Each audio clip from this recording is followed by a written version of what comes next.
Good morning, everyone. Welcome to our next episode of Sunday Prep. Welcome, Jim. It's great that you're with us today again, Thanks, Father. as every week, right? And we are preparing for next Sunday, the fifth Sunday. I'm sorry, wow, sixth Sunday. Wow, Yeah. the sixth Sunday in ordinary time, and the last Sunday before we begin the Lenten season.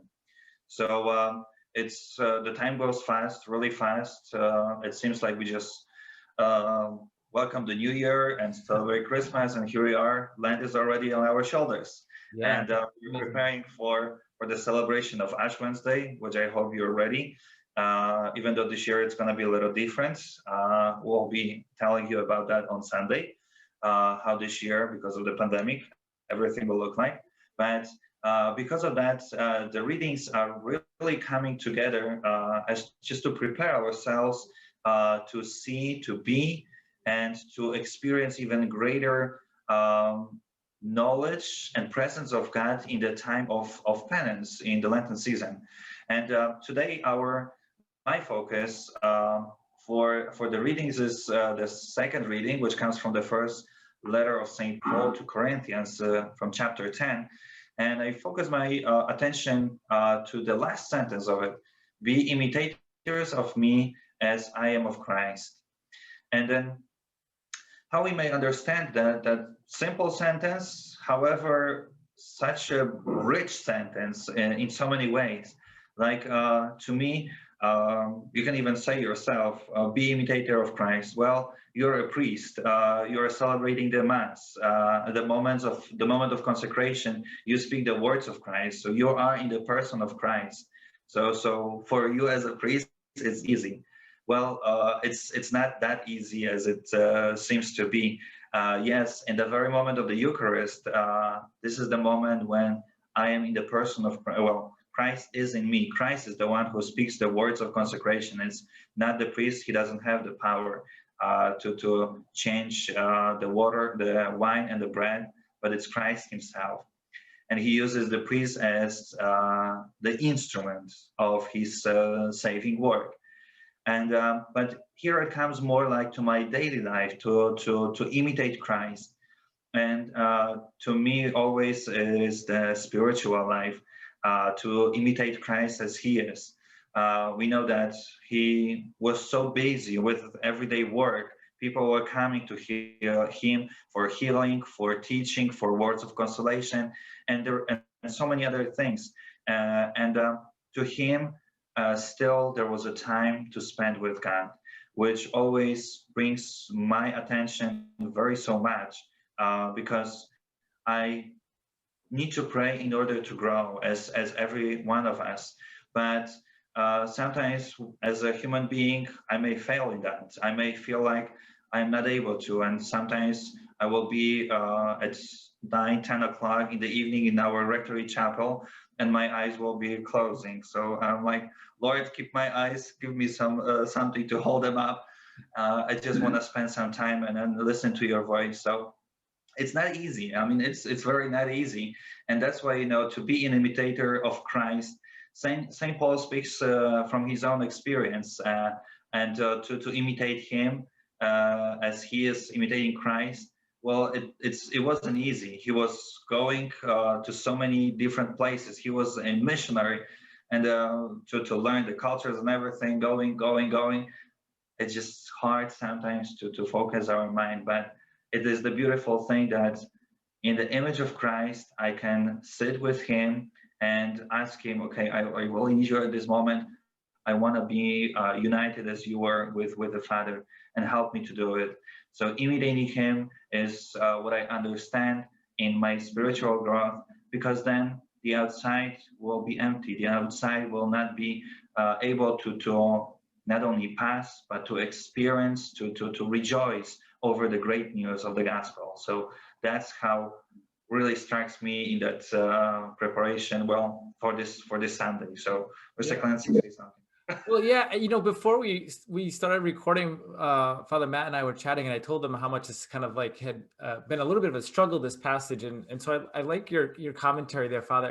And while you were talking, and even a little bit before this thought kind of popped into my head, and maybe it's worth exploring, maybe not, I don't know. But I'm wondering, I'm thinking about my youngest kids right now. So I have a 3-year-old and almost a 1-year-old right now, and so they're kind of going through the basic, infant toddler type things and learning how to act and behave.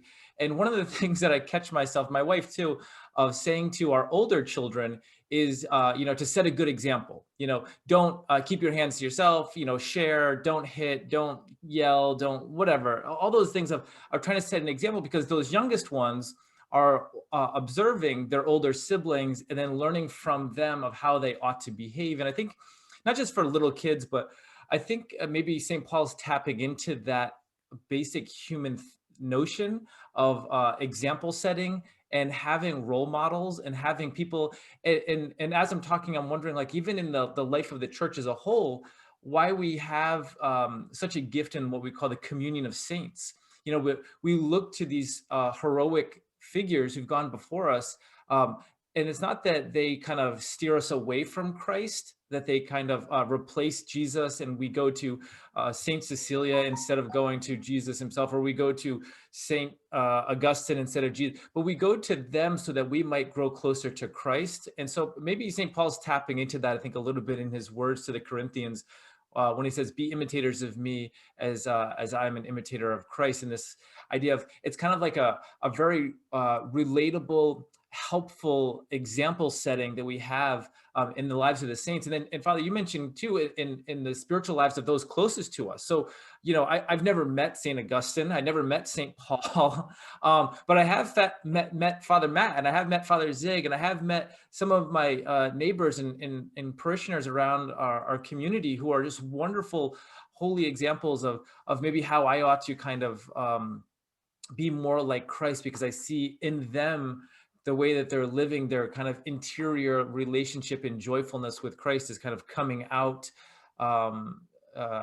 towards others. So I don't know if that makes any sense, but I think that there's maybe something very basic and fundamental to our human experience, even as little kids, but even up through our adolescence into our adulthood, that we kind of need these role models and examples before us. So I don't know if that makes sense. I'm feel like I'm rambling a little bit here, because like I said, I think this is a tricky passage. So it is, and they are very short readings, but still they are so rich, and they will speak differently to any of us. But yeah, well, that was a great example, and of your children, how you set for them the role model, and the older are learning the responsibility, or the younger are learning how to be good and responsible. So it's just beautiful. And it reminded me of my nephew, who I'm not able to see that often.